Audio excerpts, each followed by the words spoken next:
V torek 19. aprila je v dvorani Konjičanka ob 17. uri potekala okrogla miza na temo Rekonstrukcija kotlovnice Prevrad, ki je potrebna zaradi dotrajanosti in zahtev zakonodaje. Kotlovnica ogreva področje približno 50.000 kvadratnih metrov v večstanovanjskih in v poslovnih objektih. Zaradi javne razprave, ki se je sprožila na to temo, se je občina Slovenske Konjice skupaj s stanovanjskim podjetjem Konjice d.o.o. odločila za organiziranje okrogle mize na to temo. Predvideva se vključitev tehnologije učinkovite izrabe primarnih energentov in tehnologije izrabe obnovljivih virov. Pri obnovi se želi nadomestiti sedanje proizvodne vire s kogeneracijo, in sicer s kotlom na pelete 2,2 MW in vršnim kotlom na plin približne moči 3 MW.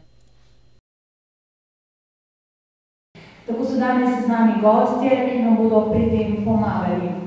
Uvodno predstavitev bomo prepustili županu občine Slovenske Konjice, gospodu Miranu Gorinšku, predstavitev rekonstrukcije direktorju stanovanjskega podjetja Konjice, gospodu Tomažu Vihkršiču, o soproizvodnji toplotne in električne energije ter o zakonodaji bo spregovoril vodja Centra za energetsko učinkovitost na Institutu Jožef Stefan, magister Stane Vrše.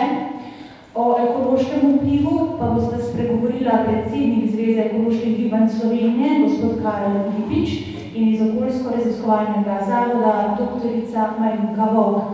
Nekoliko kasneje pa se nam bo pridružil še profesor dr. Milan Marčič iz Fakultete za strojništvo, ki pa bo spregovoril o kogeneracijskih napravah. Se pravi.